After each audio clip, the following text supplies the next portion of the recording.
Hello, everybody. Welcome to the Hammer Podcast. Today is February 3rd, 2021, and I'm speaking with Len Polistina. He went to the Family Foundation School in Hancock, New York from 2006 to 2008, and he's going to share his story with us today. Go ahead, Len. The floor is yours. Go ahead and start. All right. All right.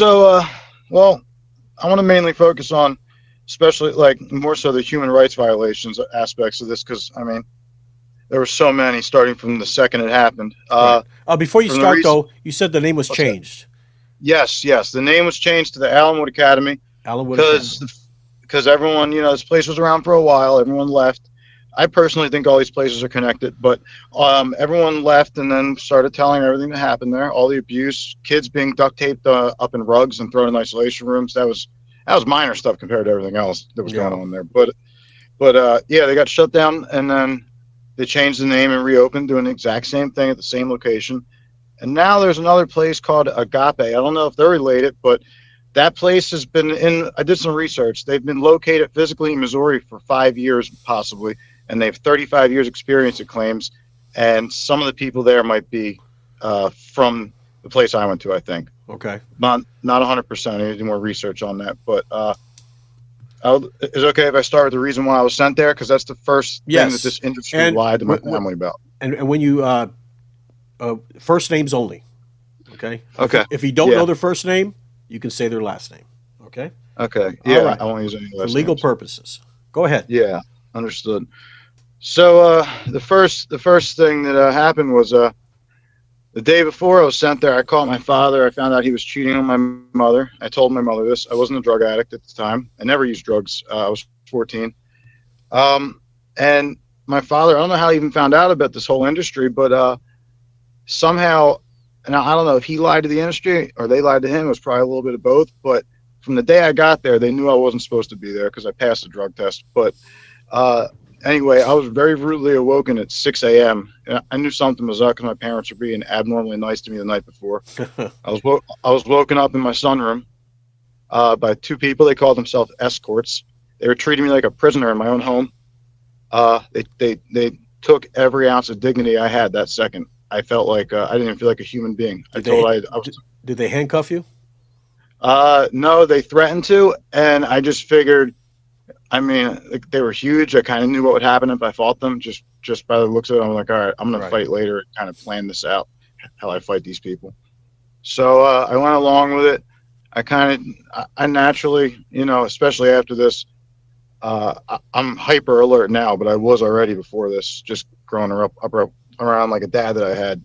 But um, they drove me up there. And it was a long ride. I went through the Lehigh Valley Tunnel. It was just the whole time I felt like I was being kidnapped. Like the whole time I felt like I didn't really understand it until I got older. But looking back, I was honestly being trafficked. I was taken from my home by strangers. I didn't want to go. I told them I didn't want to go. They treated me like a criminal. There was no due process to any of this.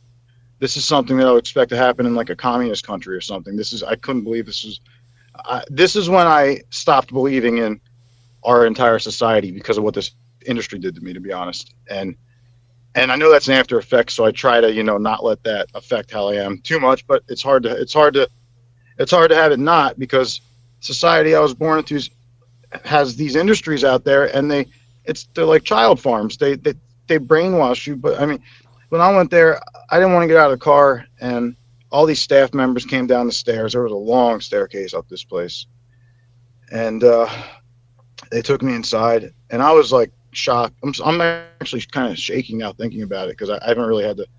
This morning I thought to myself, I'm gonna have to remember my entire life today. This is gonna suck. But they took me in the locker room. They took all my stuff, what little stuff I had. I wasn't even allowed to pack my own belongings, and then they made me strip down naked in front of a bunch of grown men and squat down and cough to make sure I wasn't hiding anything inside of me, which is so dehumanizing to happen as a 14-year-old kid. Oh, I definitely. wasn't a criminal. I wasn't a criminal that just robbed a 7-Eleven. I didn't do any crime. I was 14, and they were cavity searching me. That right there alone is a big deal to me. That was humiliating. They and Stuff like that's common practice there. And there was never anyone who had any weapons there. There was never anything like that. There was a bunch of scared kids there and a bunch of authoritative adults who absolutely took advantage of all of us and scared us to death the entire time.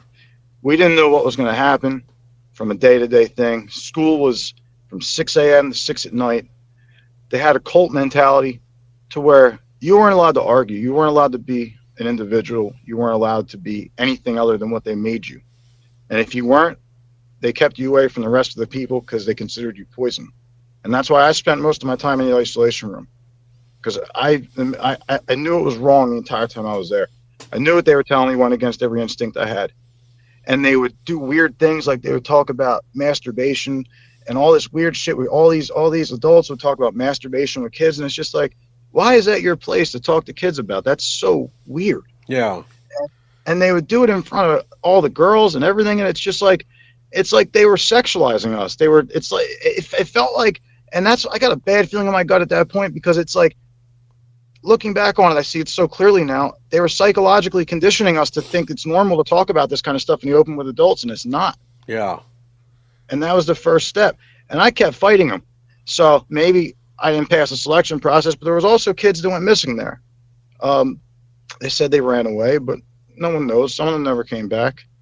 I was going to run away personally, but I also realized it was all wilderness, and I mean, I planned it out pretty well. I was gonna try to get out of there, but it was just they were telling us there was bears and we would get eaten by a bear. I tried stealing what was that? Was this a co-ed school? Yes, it was a co-ed school, but we what a weren't allowed. recipe We for weren't allowed. disaster right there. Yeah, we weren't. Yeah, there was girls and guys. I didn't take part in anything like this, but girls and guys would team up and run away together. And I kind of figured unless I had a compass, I was screwed because I was bound to walk in a circle because I'm not ambidextrous. Right. So, I was going to steal one of them from the earth science room, and then I decided I have no way to defend against bears, so let me stay. But that's the condition of life that they were in, where you were thinking like, okay, do I want to risk bears, or do I want to stay here? Do I want to get eaten by a bear in the woods, or do I want to stay here with these people? Because you're losing yourself. It's like even if they don't, they do, because they take everything you are just by being there. Just by, before I went there, I had a girlfriend, I had a life, I had friends, and I got taken away from all of that. And that's the biggest thing people don't get. They take you out of your life. And once they take you out of your life and you come back, it's never the same. It's just, they just take you off the path that you're supposed to be on, and they just put you on what they want you to be on. And it screws up your entire life. It throws everything off that's supposed to happen in your life. And you can almost see the remnants as your life goes by of things that were supposed to be there for you, but you can't get them because you're not the same as everyone else now. You're just different. You said it was a cult. Was it a religious school? They had religious overtones, but they also a lot. I mean, I don't know if anyone specified this. To me, it was more like they were perverting religion for their own purposes. They were taking bits and snippets of each, and they were making it seem like, oh, God wants you to do this, God wants you to do that. Well, they would do things like that, and it's like, and they would act like they were acting from a higher authority. I mean, we were forced to go to every religious service, whether or not we were that denomination. I mean, I guess that was their attempt to keep it fair. They had a Jewish day, they had a this day, which I didn't mind. I was friends with everyone. We all tried to stick together there. But a lot of people got brainwashed, and then, everyone starts trying to look out for themselves, and it gets scary. You learn not to trust people because you can't. Yeah. And, my biggest thing, now that's just the foundation. Without, like, hypothetically, if there was no abuse, you still have that foundation of taking a kid from his home and his life without his permission, and that whole trauma, like before the kid's thrown in the isolation rooms, before the kid's beaten, before the kid's duct taped up in the rug, before the kid has all this bad stuff happen to him, he's already traumatized the second you take him out of his house by strangers. Oh yeah, because he doesn't know what's going to happen to him. Or she. Yes. Or she. Yeah. So, I mean, and there was a lot of people that I know. I mean, that I just don't even know how to talk to people, because who's gonna be able to know? I don't think like everyone else does after this happened. I don't even know. I don't even, like, after all that, it's like you don't know anything anymore. Like, what's real? What's, like, not what's real, but like what's good? What's bad? What is our society doing that's bad? If this is like in like I don't like this isn't talked about. People don't talk about this kind of stuff and this whole industry, and it's just like this is happening to the most vulnerable people in our population have no voice for themselves at all, and this is happening all over the country right now. Oh yeah, it's a huge mind fuck. I'm gonna tell you that. Everybody's getting it in those But schools. there was a staff member. I'll only use the first name. His name was Tommy. Um, the job title they gave these guys, I don't know if this term's used in other facilities, was senior floor. I guess it was supposed to, I don't know, be a word we didn't understand, so it intimidated us. Maybe that was a psychological mind brain game they were playing with there. But you didn't have to do a violent thing to get thrown in these ISO rooms. And they were 5 by 5 feet and 9 by 9. Like they were, I was like 5 by 5 box and 9 foot ceiling. And there was a plexiglass camera staring at you with a fan, so there was negative air pressure. And then they would have it was a big brown door with a plexiglass little window. That was 5 inches by 5 inches. 3 deadbolt quick set lock doors. You know, three Yeah. other gold deadbolts were on that door, and they would lock it, and they would put you in there, and then they would taunt you and get you mad. And it was to the I wanted to get sent to a psych ward because I was dying to at least have. I was hoping anywhere else would maybe, not because the religious overtones and the cult thing kind of scared me. How they kind of seemed like they were talking toward like certain things, like the way they would talk about certain like sexual things. It would just freak me out. So I figured at least maybe I can go to a state facility. I'll have maybe an ounce more freedom. I don't know. So I tried to get sent there. They knew what I was doing. They Yeah. monitored our phone call. They monitored all our phone calls. One phone call per week to your parents, and if you said anything they didn't like, they hung up immediately. Um, Sometimes if someone got really rowdy, like this school, what they did was they segregated groups by family. They had family 1, family 2, family 3, 4, 5, 6, 7, and 8. I was in family 8, and the one I remember, the one next to me, I remember I don't know who was it? I don't remember their name, but they got duct taped up in a rug and drugged down to the isolation room because they were actually fighting the staff members. But I mean, everyone wanted to fight the staff members there. They're keeping us against our will. So I mean, Definitely. I don't. It's kind of like I don't know if anyone ever watched South Park. It's like that scene in South Park where the guy's peeing on the monkey's face and the monkey gets enraged and starts beating up the guy. It's like they're surprised why the animal got so mad. You know what I mean? Yeah. It's Yeah. like, they're doing all this stuff to us. We're going to be naturally angry over there. And I kept my composure because I didn't know what they would do. I didn't know what they did with you if you acted out to a point. Because some people went missing and it really did freak me out. It scared me. Well, if they're talking about masturbation, I mean, there's another thing to be scared of. I mean, what if they try and Well, they you know, required that everyone there, if they caught someone in the act or suspected them of masturbating in the dorm rooms, to alert all the staff members. And it's like, that is so weird. yeah, that Isn't is. Isn't that weird? Why would they want to know that? Why would all the staff members have to be involved? Now, this is the justification they used. They said it was for sexual purity because they wanted to keep us sexually and mentally pure. That's what they said. I don't know what the hell that means. I don't think they know what it means. To tell you the Yeah. truth. Yeah, I don't know what all that means. And I mean, It could be they would. probably, you know, keeping the dirty thoughts out of your mind, because you have to fantasize when you're masturbating, So maybe that's what I it have no meant. idea. I mean, I it's just a hopefully guess. hopefully that was their. Hopefully they didn't have a more insidious motive. I don't know, but I mean, I couldn't tell.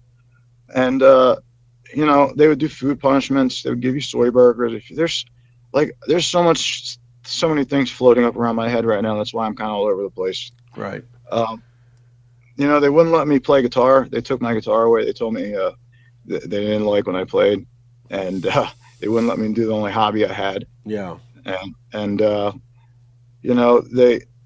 they just sometimes if they didn't trust you, they would make other staff members or other kids come with you to the bathroom to make sure. They would always say it's in. We're taking away your more of your freedom in your best interest. That's how they would word it. You know what I mean?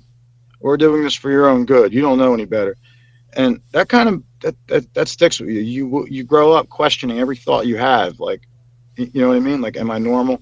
Is there something wrong with me? Because your entire stay there, they tell you that you have all these problems. Which brings me to my next point is back to when I got there when I told you I passed the drug test. I didn't fail the drug test. I wasn't on drugs. Back to the reason why I was sent there. And they took advantage of my parents. They knew, and especially there was one staff member there who I would say, I don't know, maybe some people have some negative things to say about him, but he knew, I think he knew I wasn't supposed to be there. His name was Terry. I think he knows I wasn't a drug user back then.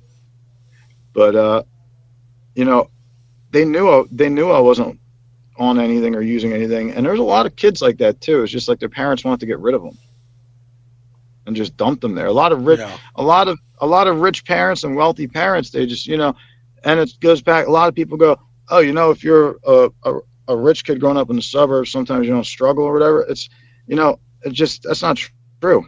Like this happens to a lot of suburban kids. Happens to a lot of kids all over the world. It happens to poor kids, rich kids. Happens to every kid, every type of kid there is. It Definitely. doesn't discriminate. It doesn't discriminate whatsoever.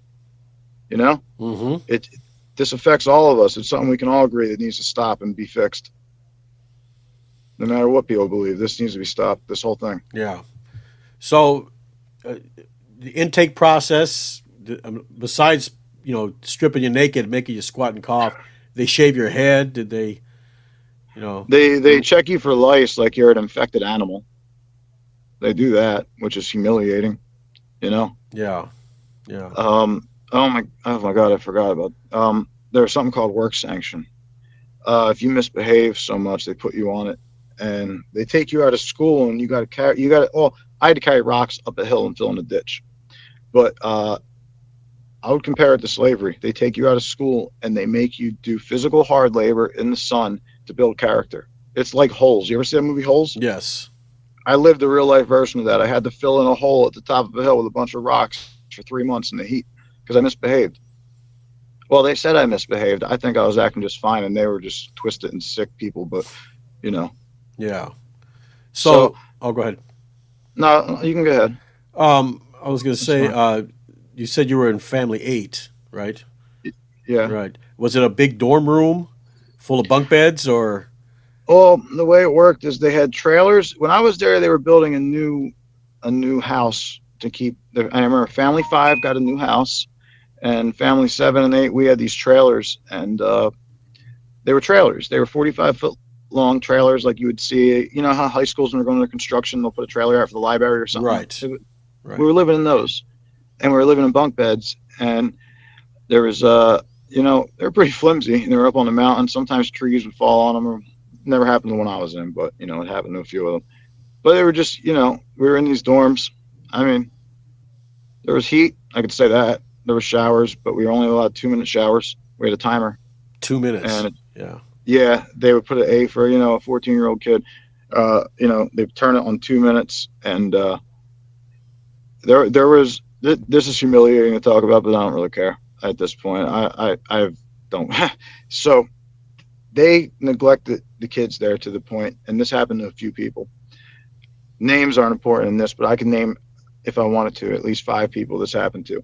They were neglected to the point to where they did not wipe themselves correctly, and they thought they had an infection and had to go to the doctor. It turns out they just had their own waste caked in an area, and it was causing an infection. That's how neglected people were. Yeah. You know what I mean? It was like Yeah. I That's don't. I've had to accustom myself to being so numb to this to survive to this point. To be honest, after leaving the place, I became exactly what they told me I was. To cope with the pain, I ended up being a homeless junkie. I was shooting heroin. I've overdosed. Now I'm sober. Now I have 2 years sober, and I that's don't good. use the. I don't do it by AA or NA because I'm traumatized to that because that place was based on that. I know it works for some people. I'm not knocking it. I'm just Right. personally traumatized from it because, uh, but I stay sober my own way and I stay clean. But I spent, you know, so many years of my life wasted trying to figure out something I still can't describe. And I'm still not there, but I figured out how to not even live with it, just how to survive it, I guess. But it's not easy. It's really not. There's not really many people that you can relate to about anything. Yeah. Everyone's living on their phones. Everyone's on TikTok watching people dance on their heads to some weird music or whatever. Yeah, I can't really relate to people nowadays. They're like, it's just, I'm not saying superficial. It's just like a lot of people don't understand a lot of the pain out there that a lot of us have to deal with, and things that people keep in just because don't even know where to begin because there's so much noise out there no one will hear. Yeah. There's so much useless noise. They're all busy. Yeah, with the useless noise. Yeah. White noise, what I call it. Yeah. Yeah, there's just, Exactly. you know, dumbing Just us down. a lot of distractions. A lot of distractions. Don't pay Yeah. attention to the man behind the curtain. You just continue doing what you're doing. We'll feed you all this entertainment, and you don't worry about what's going on in the background. Yeah, Yeah. exactly. Yeah. That's the world today. So as far as you said you had the punishment, you had that room that you got locked into. Was anybody beaten or put on a wall or Can restrained you and thrown see, on the can floor? you see my head? Yes. That's from that place. I got thrown on the floor inside the isolation room.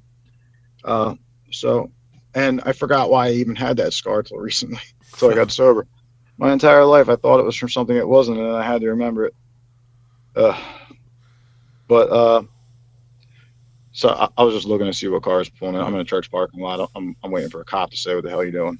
But you know, but what was I just saying a minute ago? I'm sorry, I keep losing my I was train of talking thought. about restraining, you thrown on the floor. Yeah. He showed me Oh, the yeah. scar. Yeah. That was one of the worst things that happened to me. I mean, This is did, part of the did thing. you I got see? to work on not blaming myself because I keep thinking that I did it to myself because I kept fighting them. But I had they just when they locked you in there, they didn't like. I'm trying to explain it the best I can. The one night I was in there, I was trying to sleep. Okay, and Uh-huh. this guy Tommy, he kept throwing the basketball out the window. They would do things like that to just torment you and torment you. Just like, I mean, being locked in there is already enough punishment. You know what I mean? I personally would rather be in there because I felt safe from them. You know what I mean? So I almost felt a sense. At the time, I don't even think I knew that. I think it's subliminal. Looking back, when I see it, but I think I must have felt a sense of security being in there. But And it also causes sleep deprivation as well. I mean, if he's throwing a basketball against well, the the fan does that door, too. The whole the yeah, whole night, you just hear the fan droning all night. that could severely screw you up as well. You Yeah, know, I can't explain what it did to my mind, but uh, I I'm not crazy or anything. It just some it's just hard to talk about and put in the words that people will to paint a clear picture of it. You know what I mean? right? You're in this room for a few days. You haven't showered. You know you even though to an extent, okay, I'm in here, they're out there. That's one positive to it. It's like there's nowhere to go. There's no exercise. You're stuck in one spot. The only thing you have is your thoughts and the think, and it just it's hard. It was hard to stay sane in there. I did, believe it or not, but it was hard to. Did they have some sort of bucket or something so you could go to the bathroom? I No, if mean, you went to the bathroom, you had to ask permission, and they would have, for a 14-year-old 110-pound kid, they would have probably 300-pound men guarding him like he's a death row inmate to go yeah, to the bathroom. And then, and that was if they said you were behaving enough. Now there was, I don't even. There was a few times I peed on the floor in there. I didn't even care. I wanted to get the hell out. I wanted to get sent to the psych ward. I couldn't take it anymore. I was just tired of it. So I'm like, hey, look, I'm peeing on the floor. Get me the hell out of here. And that didn't even work. They knew what I was doing. They knew I was trying to get thrown out. They knew what I was doing. But at that point, I mean, when someone takes so much dignity from you and you have none left, you're just like, what the hell? Who cares? Just get me the hell out of here. I mean, I yeah. want to die anywhere else but here, not in this little ass room. This is insane. I thought I was gonna lose my mind in there. Every second, you just what replays in your head. I mean, when you're a kid in that little room, what replays in your head is simple things like songs you used to listen to. You think about people in high school that were your friends that you got ripped away from. You think about all these things you wanted to do, and you can't now. And you're just stuck in this little room, and everyone's having fun. All your friends are home, playing video games and hanging out, and you're in a isolation room in the middle of Hancock, New York, at 14, just because you caught your dad doing something he shouldn't have done, and we're a kid and we're honest about it. That's the lesson you get. If you're honest about shit, you get You know, Yeah, it seems to be nowadays that honesty is not the best policy. no, it's not. Lies and It's definitely not. deception will get you up the ladder. You know what I mean? No one wants to hear the truth Yeah, about anything.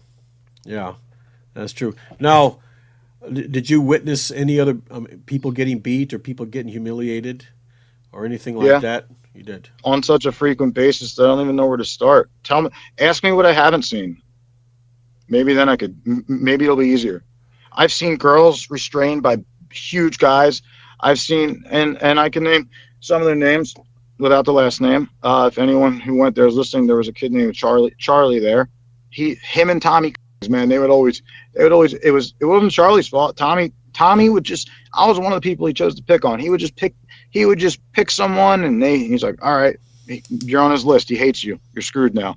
And him and Charlie would always. Charlie was in family one with Tommy. Tommy was in family one, and Tommy. Remember, he had a bunch of tattoos on his calf too. He would always fight with him and always lock that kid in the isolation room. Like always, he would restrain him. He wasn't a big kid. The kid just wanted to go home. Right. And Hmm. girl, what the hell was her name? Janelle, or I don't remember her name.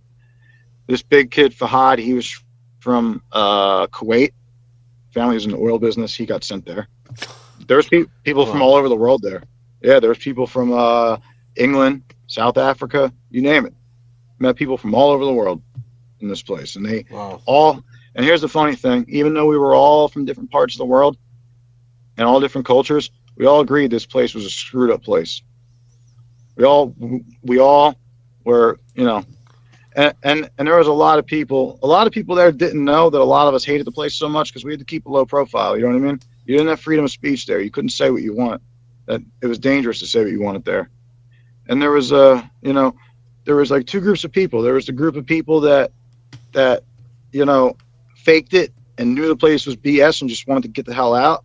And then there was the ones that were actually getting brainwashed, and they would rat us out and get us in trouble. And it was just like, so that's how they would have table Right. topics. They would other kids could choose to have another kid brought up in front of the table of the family you were in, and they would basically rip you apart. And they would say they would call them character defects you had. They would use AA style psychology, which is in some cases I'm sure that works for people and that's great, but it's not a good thing when there's an adult using that on a 14-year-old child. That's not good. You Right. know. Especially one that usually AA or NA are for addicts, not 14-year-old kids who didn't do drugs. I Yeah. mean, that's No, they weird. turned me into an addict. I didn't even know anything about drugs till I went there. There was because there were some people that were heroin addicts there, and they would always talk about how great it was and all this stuff. And I left there, and I just something in me was so broken that I just was like, I'll try anything. I was I, I tried to go back to my normal life at school. I was like a freak, and then I was 17 and I wanted to join the military because I hated my parents, and still it's hard not to hate them. But I was so mad at them for sending me there, and and I was so mad. I just I had them sign a waiver and I joined the army, and this was in '08, and I didn't want to join the army. I just joined it because I didn't want to be in the same house with them because it made my stomach curl. And the army wasn't for me. I was like, I'm not a killer. I can't kill people. Because once I realized what I got myself into, I was like, I was only 17. I was like, oh shit. So, I ended up going to the military. And Drill Sergeant Fuller, he probably had a lot of bad things to say about me, but, I didn't know what I was doing at the time. He didn't know what, the situation that came from either. He was trying to make me a soldier, I guess, and that wasn't a good one. It was not good at following orders, but, Hmm. it's just, people don't understand what this does to someone's life path, man. How this affects it so much. I mean, at this point, I'm happy of who I am today, but I'm lucky I even survived to be this person I am today. You know what I mean? Yeah. Yeah. Experiences like this, man, when you overcome them, when you overcome like a heroin addiction that's caused by an event like this, and overcome the teen abuse industry in one of these schools, it's just like, I don't know, man. Yeah. It's But that's a hard road. yeah, but once you get there, it's just like it's not even, I wouldn't even call it, it's like a gift and a curse. You have this bad curse that happened in your past, but You have this gift because you have this insight that no one else has into certain things that people don't see. So that's, I mean, that's the positive. But that's how you survive. The only way is to look at the positive of something like that, which there really isn't much to other than what if you make it a positive. Because the only thing these schools give you is a negative by what they do to you. They just destroy you. Right. They Yeah. destroy everything you are. Yeah. Everything you're saying, it sounds eerily similar to agape. I telling you. Sometimes I get a weird sense about things. I get lucky about finding stuff out. Yeah. When I went on the website to look to where to send a troubled teen if you live in New Jersey, I clicked, and you know what the closest school it said was? Agape in Missouri. So it makes me think, okay, maybe the same people own that, and it's a satellite to it. I wouldn't be surprised. I mean, I don't want to really get into too much what I think this is Right. connected to, because I don't want people to think, but you know, I just think this should really be looked at because we don't know where this goes. Right. You know? Yeah. And it could be a conglomerate. It could be a whole bunch of Yeah, people. yeah, Somehow connected. Yeah. It could be. yeah, and Yeah. and I'm not, and nor did I ever claim it was anything to do with government or anyone like that. I think it's just a sick group of individuals, but there's a lot of them. Oh You yeah. know, it's just a sick industry we have in this country that has somehow been in the shadows. Well, when you get people who have basically absolute power over kids, where everything they say, whether it's wrong or not, you have to follow it. That's dangerous, That's dangerous. especially, and boys too, not so much. But like you were saying, the females. You know what I mean? Yeah, And if you yeah. have some sort of pervert in there, Oh, there was more than oh some sort of man, pervert in there. you There know, was, there was. I mean, girls probably getting, I don't know exactly, but in situations like that, let me put it that way. When you have somebody perverted who's an adult who has absolute power over a kid who's a female or male, you know, shit can happen, and it's not good. Yeah, yeah, and it's just a lot of the staff there. They weren't, and the parents that send their kids to these places, they don't understand. You're not sending your kid to a place where there's upstanding staff members that are clear, conscious, educated counselors. They're not. They're just half the, and nothing against the people in AA or anything. A lot of them are great people, but they're not qualified just by being in AA to be a counselor for children. That's not a qualify. That shouldn't be a, you know, life experience. That could be a qualification along with a college degree, but that alone shouldn't be enough to bring someone into a child aid. And I don't know. I mean, I don't know if they did background checks on these people or not, but and there was a lot of stories about certain staff members. One of them's name is Paul. He was a choir teacher. There was a lot of stories about certain staff members and a lot of the kids there. And there were certain times where certain staff members would get fired. But I'm not telling anyone else's story for them. They can. But Right, right. there's a lot of things in that school that happened. There was a suicide before I went there. Someone jumped off the balcony. If you do any small amount of research, I'm sure this can be found out. I don't know the name. I know there was a memorial there for him, a plaque on the rail he jumped off of. But Wow, yeah, yeah, that's it difficult, was man. bad. Yeah, Yeah, it was bad, man. And I honestly I have nightmares about it every day. I mean, like sometimes I go in my sunroom. That's the place that I was taken out of my sunroom when I was 14. Sometimes I didn't even realize what I was doing. I didn't realize why I always go in there and lay on the couch and stare out the back window. That's where I was taken from. I just always go back there, and I'm like scared to leave the house I grew up in. I just don't. I yeah. just don't like leaving it. I just don't feel like anything's like permanent anymore. I feel like at any time someone can come out of the dark and take whatever they want from you. That's kind of what it feels like because there was never anything done about this. Like I've said with Griffey and some other podcasts, these places break you down mentally, physically. They break you, man. You know, I mean, Yeah, sometimes the person who's strong mentally can be broken as well. It just depends on how much time they spend there. You know what I mean? yeah, It's a yeah, travesty. And the thing is, I don't like I said, I don't know about the foundation, but with like you said with Agape, it's a religious school, so they're exempt from the state coming in and doing anything about it. And that's where the real danger is right there. That's just see that's what I don't get. See, how can see religion shouldn't justify abuse in this country That's true. for under any circum. I mean, religious freedom is great in all aspects, but for kids should be left out of certain things until they're adults. I think Yeah. sir, you shouldn't try to make until someone like that's why humans are so flawed. It's just like I am, you are, we all are. To where you put a kid in a situation where he's around the same five adults hearing the same points of view all the time, that's brainwashing. Kids need to hear things and figure things out for themselves, and I never got that opportunity ever. I had to figure. Right. I'm learning. I'm learning about life now. I'm learning. Like this is so insane that I'm saying this, but I had to teach myself how to like walk correctly because for some reason I was walking a certain way, like using half my body more. I don't even know why. I think like the isolation room. Ever since I went there, I realized that I was using the my left side of my body more than my right. And I don't know if it was because of the injury to my head or what it was, but I had to do some. It's hard to explain. I had to Yeah. do physical therapy, but I kind of did it myself. I had to train myself how to you know what I mean? Walk correctly again. Yeah, Yeah. yeah. Because it was like when they restrain you, it's like when you got a 300-pound dude on you, and you're a kid, you're like a 110-pound kid. It's a lot of weight, man. Oh yeah. Yeah. That's And they would bone. restrain you for. They would restrain you for like.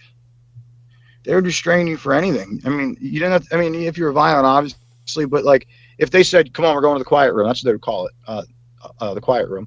Come on, we're going to the quiet room. No, okay. And then they go on the radio and they call like four staff members and restrain you on the ground. And they say, "You ready to go yet? You ready to go yet?" And if you're not, they carry you and they put you in there. That's what they would do. Yeah. And 300-pound guys. That's bone crushing weight right there, especially for yeah, a skinny 14-year-old kid. You I know. think honestly, I think I got injured really bad to be honest. But I was in a fight or flight mode the entire time. I wasn't concentrating on any like from that point on. All my brain function went towards survival. That's more or less what I'm trying to say. Small certain motor skills, I lost them. This sounds so crazy, but this is how I had to figure out I had to figure out everything that place took from me and try and fix it myself because no one else. Well, your only focus was basically surviving and getting out of there. So Yeah, you become I was hypersensitive to that. Yes. like it was so bad that I mean I'm trying to put it into words. A lot of people aren't going to understand what I'm about to say. Sometimes you can be so stressed that you don't focus on blinking correctly. You're not focusing if you're chewing correctly. You're not focusing on anything. You'll walk kind of sideways, almost like a strife, because you want to keep a smaller profile to make yourself a smaller target. It's just like and you realize, wow, that's your subconscious. It's human nature because you're so scared of these people. You're going back to your primal instincts of fight or flight. Survival That's mode. what's happening. Yes. Yeah, it really, but it stays with you your whole life until you realize it and fight it Yeah. and break out of it. And it makes you a really nasty. I was a real nasty person to a lot of people because of this. It took a while after this place, man. I was a nasty person. I was angry at the world. It was just I had to Yeah. just let it go at one point. Sometimes that's what you got to do to kind of keep your sanity. You know what I mean? Well, I need my sanity because I want to help shut these places down. I mean, if I went through all this pain and overcame it, and I survived all these overdoses after leaving this place. I think it was 8 or 9 of them. I got hospital records to prove all this. I'm not like this is a real. It's crazy. This really happened to people. But after all that, I must have a purpose of some sort. And if anything, this seems like the thing that would give me the most satisfaction is to get other kids that are in the situation I was in and get them out of it. Because I mean, right now is a time where these places are flourishing. The world's so distracted with so many things. These places right now are probably flourishing right now. They probably got so many kids there. Probably, and there's no oversight. No one ever came to inspect. No, no officials ever came and asked us Mm. questions. Um, Mm. there was I won't name this person's name. There was a politician there at the time. I never saw him do anything, like the other staff members. But I would say he was complicit because he should have reported what he saw at the very least. I think he was a public health official for New York State, Okay. and I got a feeling he knew what was going on was wrong there. I think he, I could tell because sometimes the staff members would, I mean, because they screamed at us a lot too. If you didn't listen, you got to scream. They would get pretty loud. Sometimes I would see his face and he would just be like, "Oh my god," but he wouldn't say anything. I don't. Maybe he thought he was, gaining brownie points for future political things. I don't know, but I'm Yeah, I sure he was going to did it. say he probably worried about Yeah, losing votes next election. You know how yeah, the politicians yeah, are. yeah. That's why I'm not going to say his name because I don't want Right. to get involved in that whole thing, dude. No way. Yeah, that's a Yeah, rabbit hole we don't want to go down. yeah, I stay out of all that craziness, man. Yeah. All Yeah. politicians are not our friends, all of them. No, no, no. But I try to stay out of politics as much as possible. Same, man. I don't Yeah. care. I just care about what's happening right now to all these kids and everyone else who's. I mean, and this is what happened to me. There's probably more people that had other things happen that we don't even know about. There's probably other facilities that are even worse. You know, like they. Yeah. I mean, I'm. There, It's there's really hard. there's thousands of them out there. That's the thing. See, that's terrifying to me. Yes. That at any see, what if every kid in this country knew that at any point, if they pissed their parents off to a certain extent, they could be woken up by strangers and taken somewhere far away for no reason, possibly even in another country, because people from other countries came here. So might go both ways.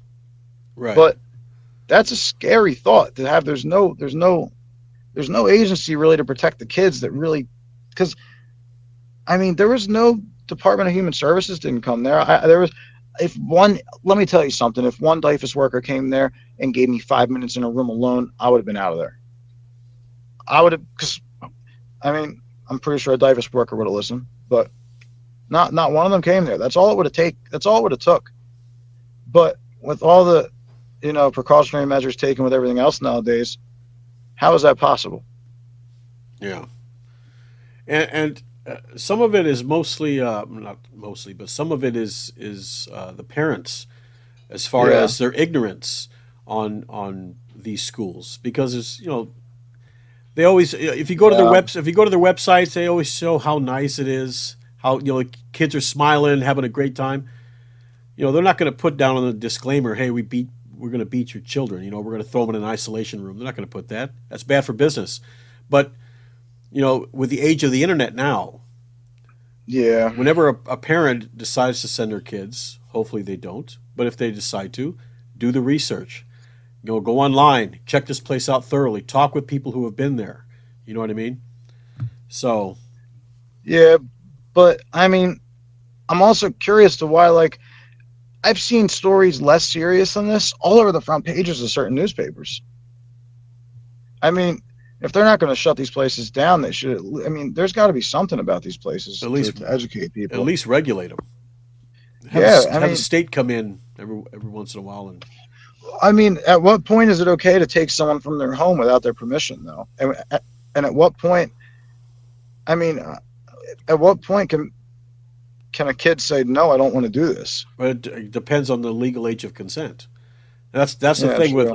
with the United States. The kids have limited rights when it comes to that. So Yeah, I don't know. I just always I always pictured certain things like when I was younger before this happened. I always pictured there would be someone out there to protect us from things like this. yeah, It's just I always thought like I thought if something like this would happen. If I'm not mistaken, I tried calling 911 for help too from that phone at the school. Didn't work. didn't work. No, I think the cops showed up, went up the stairs, and I got in trouble. Hmm. That's about it. Well, until some sort of evidence is produced, I guess, compelling evidence. I guess I the mean, I have all the documentation proving I was there. I have pictures right, of me right. there. Well, what I'm saying is, as far as you were saying that as far as getting the places shut down, a lot of them will require some sort of compelling evidence as to the abuse going on. If it's just So allegations and the staffs are saying, well, they're troubled kids, they're not, they're just acting crazy and they're you know And then most of the time they're going to believe the staff members over the children because it's a troubled teen home. You know what I mean? So these Yeah, but it's all a lie, man. it is a lie. Yes. It's such a lie. Yeah. But I mean, it's hard That's to keep my it's hard to keep my train of thought because there's just it gets me so frustrated when like people are like, "Oh, we need evidence." It's like I was locked in a literal box for sometimes weeks. Okay, yeah. and the longest was 3 weeks. I was locked in these in and the average stay in there was a few hours to a day, sometimes two. But I mean, like, how is in what world is that okay? Under what circumstances is that okay? I don't think it should be under any solitary. I mean, this is 2021. We should be so far past this. Right. Right. I We should be agree. so far past isolation rooms. I mean, And staff members there also, a lot of staff members, I remember this, a lot of them were racist. A lot of them used to mess with this one gay kid that was there. They tortured him. They told him there was something wrong with him. I won't say his name, obviously. There was just certain kids they just hated. And it was, definitely the religious overtones of the school. They would go after, I remember there was this African American kid. He's actually from the same state as me, but he got sent there, and they were even harder on him. I mean, I was cool because we were from around the same area. We used to talk all the time, but they were so much harder on him than they were. I mean, they were hard as hell on me, but they were even harder on him. I mean, these places have such a laundry list of problems. It's easier to list what's right with them than what's wrong with them because that's a way shorter list. that's that's true. There's only thing right with them is maybe there's oxygen to breathe in the air. Maybe. Yeah. Now, do you remember as far as the education there? Do you remember what they used as far as the program? Yeah, they used whatever New York State. It was New York State something or other. Oh, so I it's something remember that a public school would use, basically. they used Okay. something that a public school would use, All right. and the school was 12 hours a day. This was hell. I mean, 12 hours. yeah, we didn't have summer either. There was no summer vacations. It was year round. That was like it's like one day you're a kid, the next day you're like 40. That's what it felt like. Yeah. It Yeah. was just like a huge fast forward of your life. That's what it feels like when you're done. But Yeah. it's, You're definitely correct, though. These places do need to be shut down, or they need to be regulated severely. yeah, or they. I mean, something. I mean, I'm not a good decision maker in my experience, so I probably shouldn't make one. But they got to do something, man, because no one should ever be locked in any isolation rooms. No one should ever have to run away and have to think, huh, will I get eaten by a bear and think that that's like normal, to get out of a place. If a kid wants to, if a kid's willing to risk getting eaten by a bear to get away from you, that's a pretty, Yeah. Yeah. It must be it's pretty bad over alarm. there. That's pretty alarming. Even if the adult's saying you're crazy, that's an alarming issue in itself. That Definitely. that then that you know, oh, man. Yeah. Yeah. I mean, I can answer any questions you have about the place. I'm an open book. Just my thoughts and all these memories are just scrambled and going off like static in my head everywhere. Did they ever did they ever deprive you of food or water? Yeah, They did. food. Food. Yeah. Yeah, food. Um, One of the things they did actually is I just remembered. Speaking of food, they would make us stand facing the corner. A lot of times they would make you sit in the corner like a child. That was like they would have they would have dominating punishments like that to just make you submissive, and they would just to just humiliate you. That was their whole thing, just to break you. And you'd have to sit and face the corner like a child. They did it to 18-year-olds that were there. But one of the guys that was there, his name was JB. He was a older guy. He was a wood carving instructor there. Um, he was just old school hard ass, but still not fun to be around. But he made me stand in the corner for like, and this happened to a lot of people actually. That was one of the punishments in Family 8 where they would do a lot. That was like his signature move was standing in the corner. If you were already in the corner and you pissed him off, now you're standing facing the corner, and you were only allowed one 10-minute sit down break every hour. So you have to stand there and you're not moving, so you have to pivot your knees to a point. And this is another reason why when you get an injury and you're under a high stress situation, you change your habits to cope with the injury. You're standing facing the corner. That's why I was only using the one side of my body. I was standing on my left leg and pivoting because I had to stand there for hours, man. It was killing my back. And after a while, I just started that was like my dominant leg and like the only leg I used because I held all my weight on it. Right. I, I had to Yeah, I had to not bend my knees because when I was standing in the corner, I remember I would lock my knees because it made it easier. Yeah, but that can make you pass out too. I didn't know any of that, man. Yeah. I didn't have. I mean, obviously, any parent that sends their kid here is not a good parent in the first place. But from the age, I mean, I'm not trying to bring my parents in this, but I wasn't taught simple shit like that, man. I had to teach myself all this simple shit that everyone else is kind of thinks is easy. I had to teach myself all this simple shit, how to Right. chew my food evenly with both sides of my mouth, so I'm not chewing crooked. It's just small shit, just from because one of the instructors or not instructors, one of the staff members could be like, "Your breath stinks," and this is the stuff they would do to you. Well, guess what? Now you're self-conscious of your breath because you're a kid. So now you're not breathing out of your mouth as much. You're breathing out of your nose. And this happened to me too. So now I'm holding my tongue further back in my throat because I think my breath is stinking. That became a habit. That affected my airways my entire childhood. I had to learn to breathe again.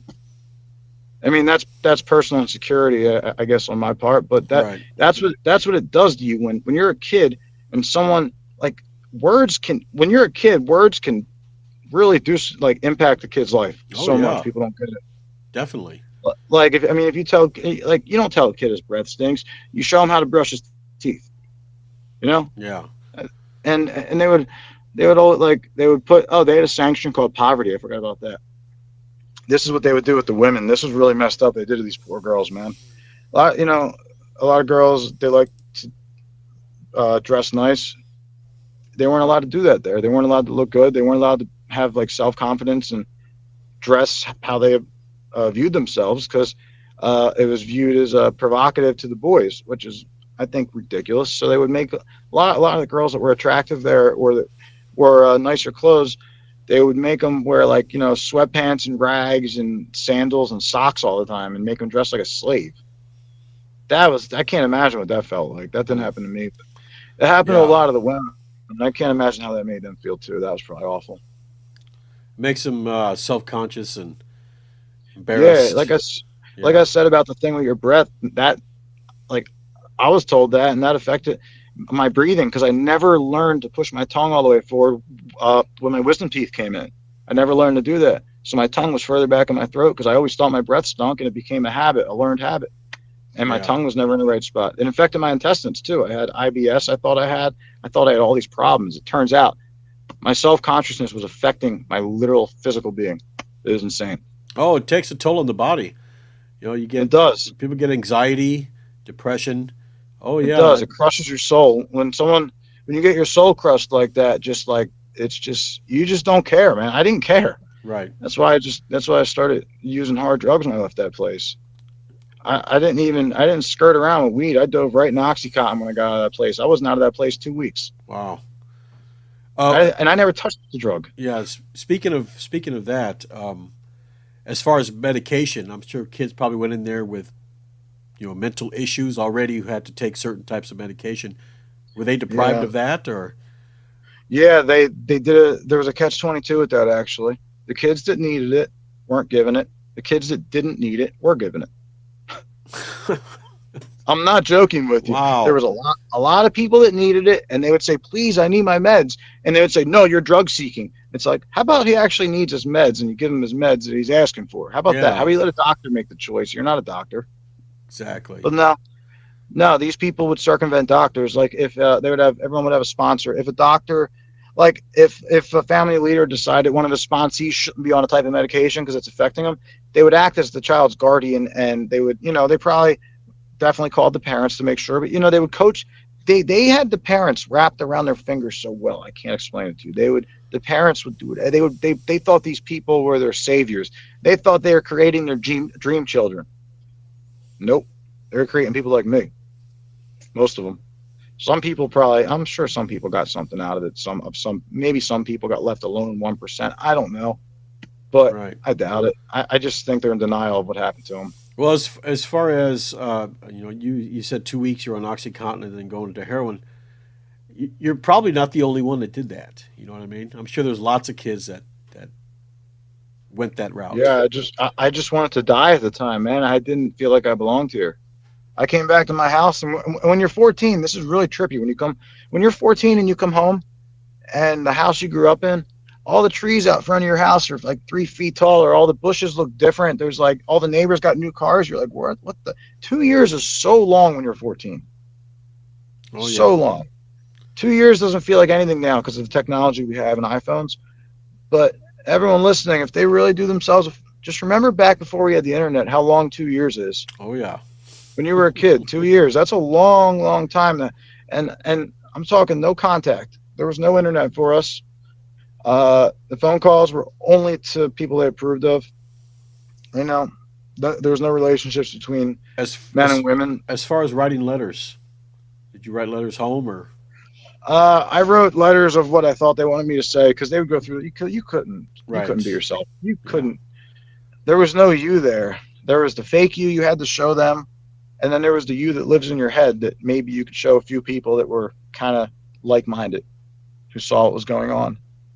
But from the moment I was there, I'm like, okay, I'm not turning. Like I saw how everyone was. I'm like, you're not getting. You're not brainwashing me like this. But it ended up causing so much more damage than I ever could have imagined. And hopefully it's not permanent. Because Well, it is, but I'm trying to turn it into a good thing. Like I said, it's permanent. it's I mean, you permanent. can't unforget things. You can't control the dreams you have. That's true. Certain things like will trigger me. Like if I see like a social worker, or like a someone who gives me a vibe that they work in a facility, I just get goosebumps, man. Facilities give me goosebumps now. I mean, they probably should to everyone, to be honest. Yeah. Do you keep in But contact with any guys that you went to that school no, I'm with? probably one of the no, No. nobody. I'm one of the few people that actually probably has zero friends that you know. I don't like. I just don't trust anyone, man. I don't hang out. I mean, I have like maybe one or two friends. That's it. But I don't do the whole. So I write music and post it online. I write music about the my experiences here, and I post it on Instagram. But that's about all I do. But I just use hashtags. I don't have any like people that I really connect with on a regular. No Facebook. I just like to be alone. I just enjoy it. I don't know. That's just how I am now. Yeah. I hate it about myself, but I just always alone, man. That's just how I am, and Well, it's just like when you it's have, normal to me. when you don't, like you said, I mean, places like that will give you antitrust issues. I mean, Yeah, at the very especially for least. adults. I mean, if you're a kid, yeah, it's hard to trust people after going through an experience like that. Well, I mean, it makes it so hard just knowing that nothing happened to fix it, and no one even showed. If it'd be so nice if someone in the government decided to be like, okay, we're gonna look at this and we're gonna listen to it, and you know what, I'm sure it's gonna happen eventually. I'm sure it will, but it can't happen soon enough. Yeah, The truth always comes out eventually, but it just yeah. can't happen soon enough. I mean, right now as we speak, I'm sure there are kids over there getting tortured right now. Right You know what I now, mean? there's kids in bunk beds and facilities all across the country going to bed terrified, not knowing what's going to happen to them tomorrow. And a lot of these facilities, they tell you you're never leaving. They told me you're never leaving. You're staying here forever. Your parents said you're staying here. They would tell us things like that. They would do Right. that. We didn't know.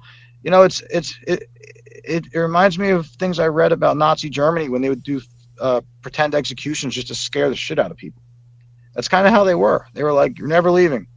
Carry these rocks up the hill." Blah blah blah. That's just and I don't know. I'm sure I told you that was called work sanction. They called them Yeah. sanctions. I guess each person was like a country to them. They sanctioned us. It was, they would put us on blackouts. They called it. We weren't allowed to talk to each other.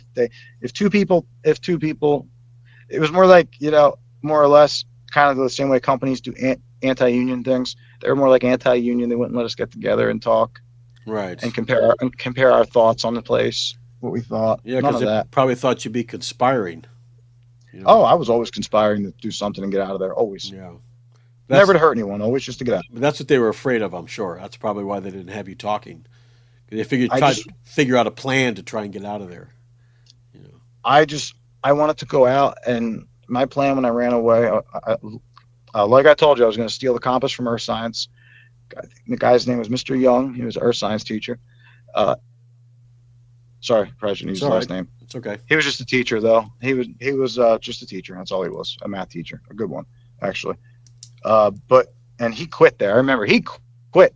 Actually, he had a problem with a lot of the things they were doing. But I was going to take a compass from there, like I was saying earlier, and run away, and I was going to go to the police station, and I was just going to plead with them to listen to me. That was the only hope, because the only nearest town was Hancock, because we were up in the mountains. Hancock was right there, so you'd have to go down the road, a mile road, or you can walk through the woods, which is only possible with a compass, like I was saying earlier. Which, so I was stuck there. You know, it's funny how a lot of these places, even like Agape, and this place, always in a secluded area, away from town. You know what I mean? Yeah, you never have to hide. You never have to hide good things. Yeah. You never have to hide good things. Put it in the middle of No, town. Guarantee you they would have shut them down like that. if You they know? put this anywhere near in the middle of town, or like if they put this, if even a fraction of the people in the country knew about what was going on with these places, and I mean, I think there'd be like an uprising, not like that kind. I mean, like just against these companies. Right. Right. We're not talking riots. We're talking just an uprising. No, no, no, Yeah. no. We're talking legal action to get rid of a bad corporation. Nothing Right. crazy. Yeah. Nothing. No extreme dumb shit like that. But But you do have a few of them knuckleheads that try. You know what I mean? yeah, that doesn't get anywhere, man. When you do dumb shit, then it hurts the cause you're fighting for and makes you look like a jackass. Yes. Yes. That's You're better correct. off fighting with knowledge and being. You can only. I mean, the best revenge is success. For these places, the best revenge is if we all become famous successes and run our mouths about what they did to us. That's the best revenge we can have for Definitely. all the stuff they did to Definitely. us, man. And with platforms like Facebook, YouTube, the word's going to get out.